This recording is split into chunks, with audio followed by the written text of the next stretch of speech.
अस्मद्गुरुभ्यो नमः। श्री रामकृष्णाय नमो नमः। श्री रामकृष्ण परमहंस गारु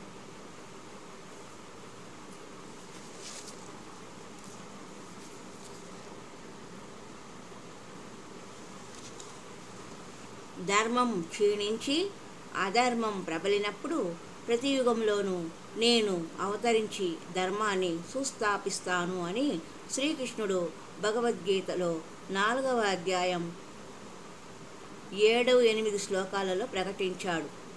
యదా యదా హి ధర్మస్య గ్లానిర్భవతి భారత అభ్యుత్థానమధర్మస్య తదాత్మానం సృజామ్యహం పరిత్రాణాయ సాధూనాం వినాశాయ చ దుష్కృతాం ధర్మ సంస్థాపనార్థాయ సంభవామి యుగే యుగే అని కదా చెప్పారు. బుద్ధుడు, యేసుక్రీస్తు, మహమ్మద్ ప్రవక్త, చైతన్యులు శ్రీ రామకృష్ణుల జీవితాలపై ప్రకటనలకు అద్దం పడుతున్నాయి. మానవాళి సహాయార్థం భగవంతుడు మానవ రూపం దాల్చి ఈ ఇలలో అవతరించడం కల్పన కాదు, ముమ్మాటికి నిజం. కలకత్తాకు వాయువ్యాన 60 మైళ్ళ దూరంలో నెలకొని ఉన్న కామార్పుకూర్ అనే కుగ్రామంలో శ్రీ రామకృష్ణుల వారు 1836వ సంవత్సరం ఫిబ్రవరి 18వ తేదీన జన్మించారు. శ్రీ రామకృష్ణులు కామార్పుకూర్లోనే పెరిగారు. బడికి వెళ్ళి వ్రాయడము చదవడము నేర్చుకున్నారు. కానీ పట్టకూటి విద్య పట్ల ఆయనకు ఆసక్తి పోయింది. ఆయనకు 6 లేక 7వ ఏట మొట్టమొదటిసారిగా భావపారవస్య అనుభూతి కలిగింది.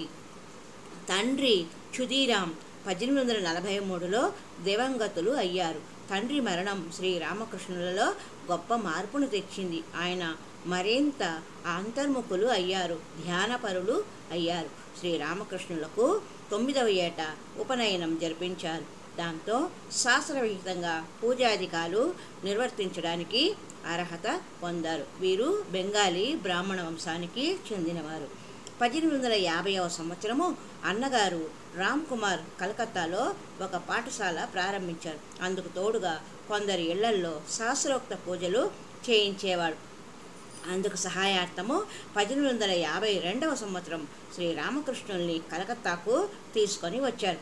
కానీ చదువును కొనసాగించమన్నప్పుడు శ్రీ రామకృష్ణులు ససేమిరా కుదరదు అన్నారు. కలకత్తాలో సుసంపన్నురాలైన రాణి రాసమణి దక్షిణేశ్వరంలో నిర్మించిన కాళికాలయ ప్రతిష్టాపన ఉత్సవ బాధ్యతను 1855వ సంవత్సరం మే నెల 31వ తేదీన రామ్ కుమార్ వహించారు.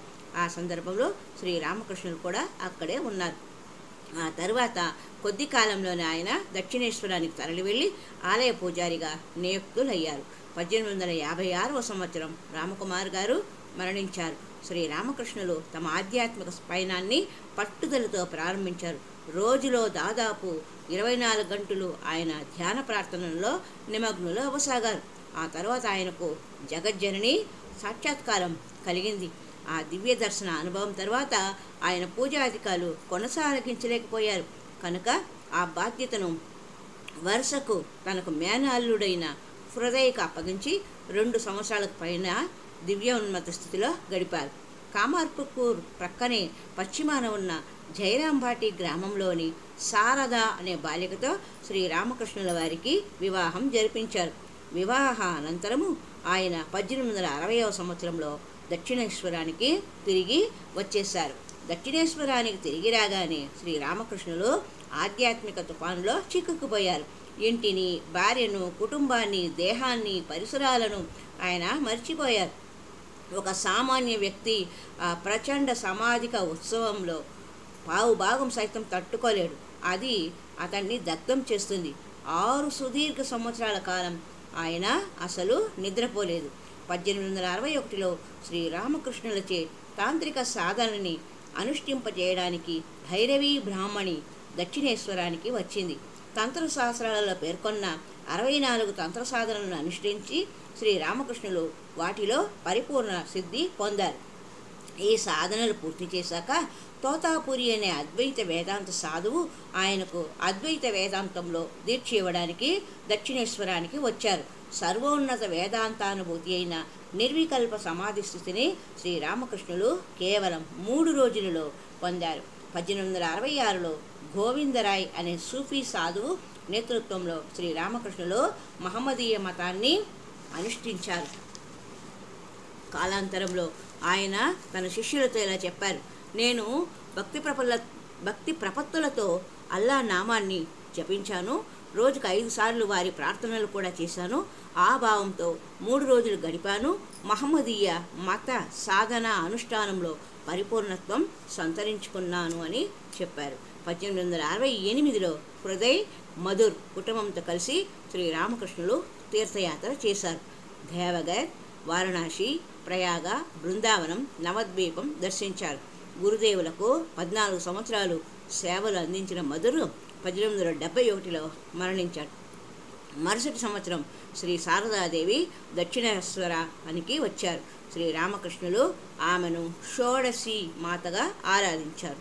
1873లో శంభుచరణ్ మల్లిక్ గురుదేవులకు బైబిల్ చదివి వినిపిస్తూ యేసుక్రీస్తుని గురించి చెప్పారు.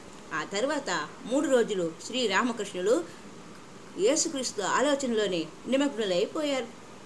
3వ రోజు చివరి పంచవటిలో నడుస్తున్నప్పుడు అందమైన ముఖారవిందము, విశాలము, ప్రకాశవంతమైన నేత్రాలు గల ఒక పాశ్చాత్య వ్యక్తి దివ్యదర్శనం గురువులకు కలిగింది. ఈయనే యేసుక్రీస్తు, మహాయోగి, భగవంతుని ప్రేతమ పుత్రుడు, పరమపితతో ఒకటైన వాడు, మానవాళి ముక్తికై చిత్రహింసలు అనుభవించి హృదయ రక్తాన్ని ధారపోసిన మహనీయుడు.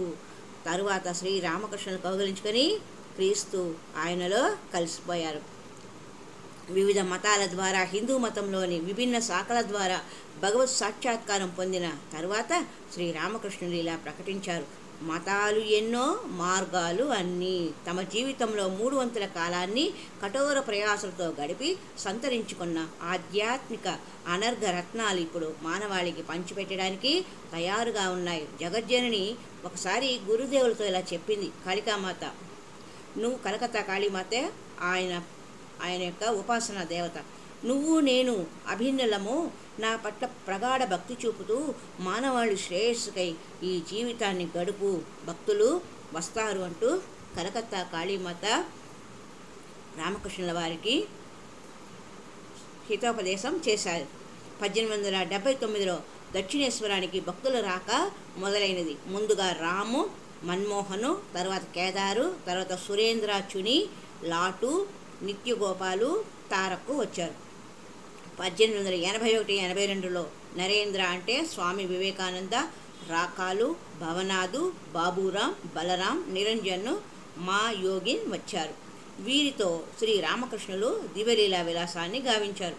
అంతేకాక మైకేల్ మధుసూదన్ దత్త, దయానంద్ సరస్వతి, దేవేంద్రనాథ్ ఠాగూర్, ఈశ్వరచంద్ర విద్యాసాగరు, డాక్టర్ మహేంద్రలాల్ సర్కారు, బకించంద్ర చటర్జీ, విలియమ్స్, మిస్సిర్ వంటి ఆనాటి ప్రసిద్ధ వ్యక్తులను కూడా ఆయన కలుసుకున్నారు. తమ సందేశాన్ని వ్యాపింపజేయడానికి శిష్యులకు ఆయన తగిన శిక్షణ ఇచ్చారు. వారికి స్వామి వివేకానందను నాయకునిగా నిర్ణయించారు. మీరు భగవంతుడిని చూసారా అని స్వామి వివేకానంద శ్రీరామకృష్ణులను ప్రశ్నించినప్పుడు, అవును, నిన్ను ఇక్కడ చూస్తున్నట్లే ఆయనను చూశాను, ఇంకా సుస్పష్టంగా అన్న ఆయన జవాబు వివేకానందను ఎంతో ముగ్ధుని చేసింది. తదనంతర కాలంలో శ్రీరామకృష్ణుల సందేశాన్ని ఆధునిక ప్రపంచం యావత్తు ప్రచారం చేస్తూ స్వామీజీ ఇలా అన్నారు: సిద్ధాంతాలను, రాద్ధాంతాలను, చర్చిలను, దేవాలయాలను లక్ష్యపెట్టకండి. ప్రతి జీవిలో అంతర్గతంగా నెలకొని ఉన్న దివ్యత్వంతో పోల్చి చూస్తే పైన కనిపించేవి నామమాత్రమే. తనలోని దివ్యత్వాన్ని అభివ్యక్తం చేయడంలో పురోగమించే కొద్దీ శ్రేయస్సు వనరించే శక్తి అధికరిస్తుంది. ముందుగా దానిని గడించండి, ఎవరిని విమర్శించకండి. ప్రతి మత సంప్రదాయంలోనూ సిద్ధాంతంలోనూ కొంత మంచి ఉండనే ఉంది. మతం అంటే కేవలం మాటలు, పేర్లు, శాఖలు కావు. మతము అంటే భగవత్ సాక్షాత్కారం కలిగించే మార్గమని మీ జీవితాలలో ఆచరించి చూపించండి. కాశీపూర్ ఉద్యాన గృహంలో 1886 ఆగస్టు 16వ తేదీ శ్రీరామకృష్ణుల వారు మహాసమాధి చెందారు. మహాసమాధికి 2-3 రోజుల క్రితం ఆయన స్వామి వివేకానందతో ఎవరు రాముడుగా కృష్ణుడుగా అవతరించారో వారే ఇప్పుడు ఈ దేహంలోని శ్రీరామకృష్ణులు అని వచించారు. పవిత్ర పావనమైన శ్రీరామకృష్ణ జీవిత చరిత్ర తెలుగులో ప్రప్రథమంగా 1956వ సంవత్సరంలో ప్రచురితమైంది. ఈ గ్రంథాన్ని శ్రీ చిరతానంద స్వామివారు రచించారు. కేంద్ర సాహిత్య అకాడమీ వారు ఈ గ్రంథాన్ని ఉత్తమోత్తమ రచనగా నిర్ణయించి 5,000 రూపాయల నగదు బహుమతిని బహూకరించారు. ఆంధ్ర, మద్రాసు, ఉస్మానియా, మైసూరు, శ్రీ వెంకటేశ్వర విశ్వవిద్యాలయాల వారు కూడా ఈ గ్రంథాన్ని పాఠ్యగ్రంథంగా నిర్ణయించడం ఈ గ్రంథ ప్రాశస్త్యాన్ని ద్విగుణీకృతం చేస్తూ ఉన్నది. తెలుగు వారందరూ ఈ గ్రంథాన్ని చదివి తరించారు. ఇప్పటికీ రామకృష్ణ మిషన్, రామకృష్ణ ప్రభ అనే పేరుతో సంస్థలు, మాసపత్రికలు ఇవన్నీ కూడా ప్రచురితము అవుతున్నాయి. రామకృష్ణుల వారి సందేశాలను ఇందులో తెలుపుతూ ఉంటారు. జై శ్రీ రామకృష్ణాయ నమో నమః. హరి ఓం తత్సత్.